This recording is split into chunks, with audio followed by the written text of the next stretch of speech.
네, 수고들 많으십니다. 강원본줄의 송기현 의원입니다. 법무부 장관님 오셨나요? 예, 여기 있습니다. 예, 그 론스타 관련된 ISDS가 지난 8월에 판정이 났는데 이제 그 판정문을 공개를 하셨죠. 그렇습니다. 공개를 했는데 내용을 보니까 굉장히 많이 지워지는 상태로 공개가 돼 있었어요. 그죠? 천몇 군데가 아마 지워진 상태에서 아마 공개가 된 것 같아요.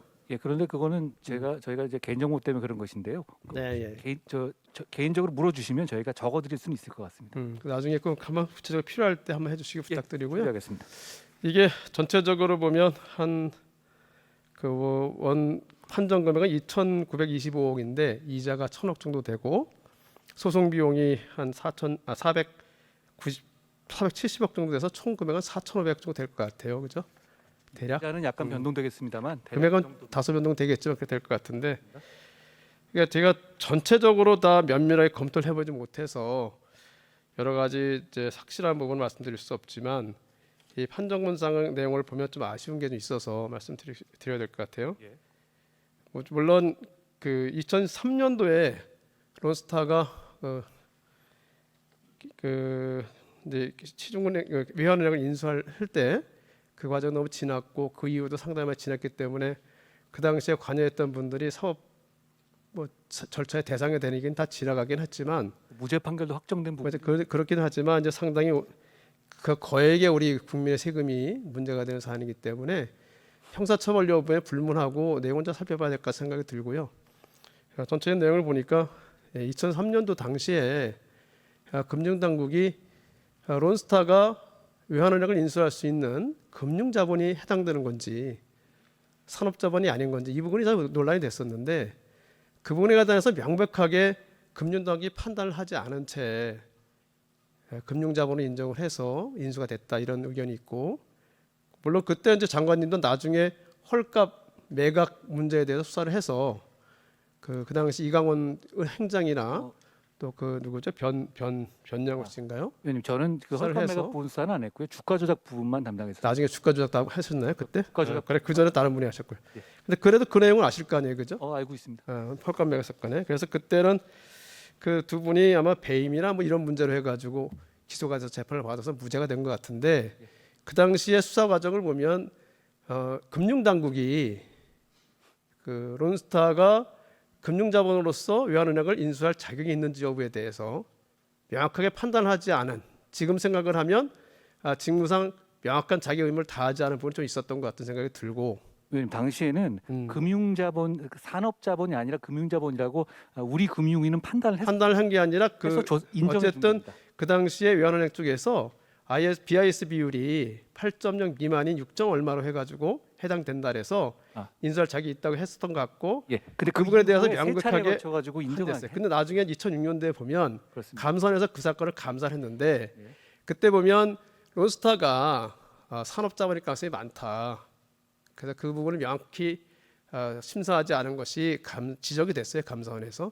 제가 그건 잘 알고 있습니다. 그 나중에 이제 그 내용 잘 아실 것 같아요. 근데 또 하나 제가 문제를 제기하고 싶은 것은 ISDS 재판 과정에서 우리 정부가 이 부분을 명확하게 주장을 하지 않은 부분이 있지 않는가 하는 지적이 있어요. 그게 왜 전략적으로 그러냐면 주장하지 않았던 겁니다. 예, 하지 않았죠.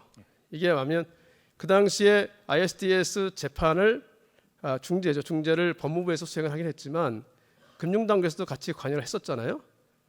그렇죠? 실제로는 법무부에서 했었습니다. 법무부에서 했는데 예. 금융위원회가 상당히 같이 좀 했고 금융위원 자료만 줬고요. 자료도 금융위원회에 제출한 것 같은데 실제로는 끼려고 하지는 않았었습니다. 예. 근데 그때 금융위원회에서 실질적으로 자신들이 2003년도, 2006년도 이때 했던 것에 대해서 책임을 지지 않기 위해서 그 당시 산업자본 여부의 판단을 명확하지 하지 않은 부분, 이 부분을 정확하게 제시를 하지 않은 것 같아요. 그래서 아마 중재 결정문에서도 봐도 위원님, 우리나라 정부가 이게 산업자본이기 때문에 인수할 자격이 없다.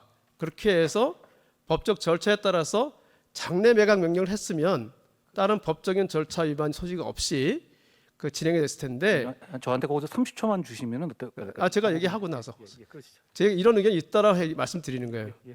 그 당시 우리나라 금융당국이 차라리 장래 매각 명령을 해서 처분을 했으면 그 이후에 이것이 부당하게 지연했는지 여부 그게 좀 논란이 안 됐을 것인데 그걸 하지 않고서 장래 매각 명령을 하지 않고 일반 매각 명령을 시키고 다른 걸로 해서 지연시켰다.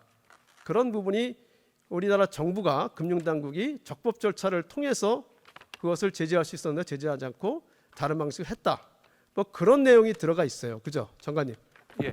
그 내용이 있고 그 부분에 대해서 우리가 좀 더 명확하게 늦었지만 앞으로 이런 일이 발생하지 않도록 하기 위한 차원에서 우리 그 ISDS 그 결정문을 좀 명확하게 다 잘 보고 예. 공개를 해서 해야 될 필요가 있지 않을까. 한 30초만 주시면. 예, 30초. 산업자본 문제 3초 놓지 마시고 그러면. 예, 30초. 예. 그 산업자본에 관해서는 왜 지정 안 했냐면 위원님 저 아시다시피 저는 주가 조작에 유죄를 받은 사람이고 여기에 대해 도덕적으로 저는 충분히 옛날에 대해서 얽매이지 않을 수 있거든요. 그런데 제가 봐도 산업자본을 주장하지 않은 게 맞다고 보는 것은 당시에 왜냐하면 그 이후에 여러 단계에 거쳐서 산업자본이 아니라는 판단을 대한민국 정부가 한 겁니다.